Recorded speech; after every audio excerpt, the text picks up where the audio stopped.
President J.D. Vance, he is in Israel, trying to smooth over a rocky development in this fragile ceasefire between Israel and Hamas. But here at home, we know the U.S. Appeals Court this morning says that President Trump can now take command of Oregon's National Guard troops, but deployment is still blocked, at least for right now. So here to talk to us about those latest developments and more, national security analyst Hal Kempfer, our favorite. Thank you so much for joining us again this morning. Thank you, Melanie. Well, let's talk about this latest appeals court ruling. So, okay, big question. What does this mean going forward? Because we know the Justice Department says it's really not the role of the courts to second guess what Trump is doing when it comes to deploying these troops. But then we've seen that being tried or being ruled against in the last couple of weeks. So what is going on right now? Well, not surprisingly, Ninth Circuit, which I thought was going to do that, reversed the ruling in part. There's two rulings. One is, can he federalize the National Guard? And that wasn't a big dispute that he could do that. And the second is deploying him into Portland. That second one is still not completely decided. But the first one about federalization, yes, the president can federalize the National Guard. So that one has been, I don't know if that's going to reflect on all the other litigation out there, but it is a big ruling. It is a circuit court ruling. But it does set it up for eventually going to the Supreme Court at some point. But it's a big change. But absolutely. In long short term, they're not going to be in Portland right away. Yeah, so we're still in this weird limbo situation when it comes to the National Guard troops in Portland. And then also, let's talk about Vice President J.D. Vance, as we mentioned. He arrived in Israel today amid this fragile U.S.-brokered ceasefire deal in Gaza. That there was a burst of deadly violence recently, bodies are still missing, and questions remain over how to move forward with the long-term plan for peace. What is his purpose, Vance's purpose, of being there today?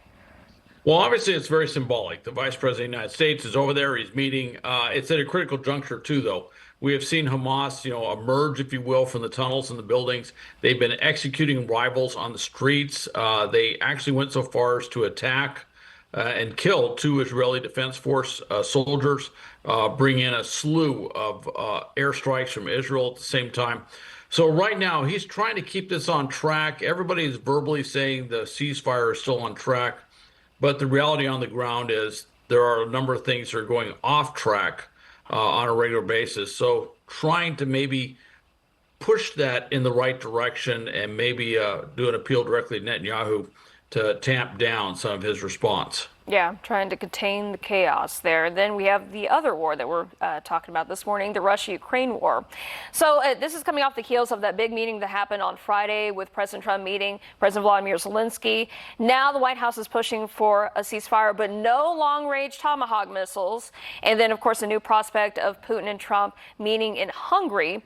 Did also President Trump, behind closed doors, did he tell Zelenskyy that he might have to, in fact, relinquish some land to Russia and ultimately end this war?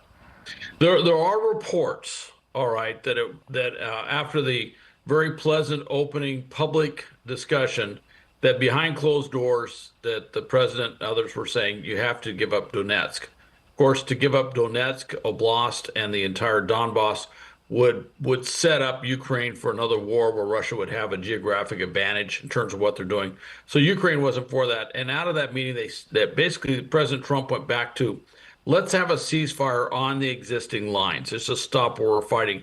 And so that was kind of where that ended. But in all of that, the Tomahawk discussion just went nowhere.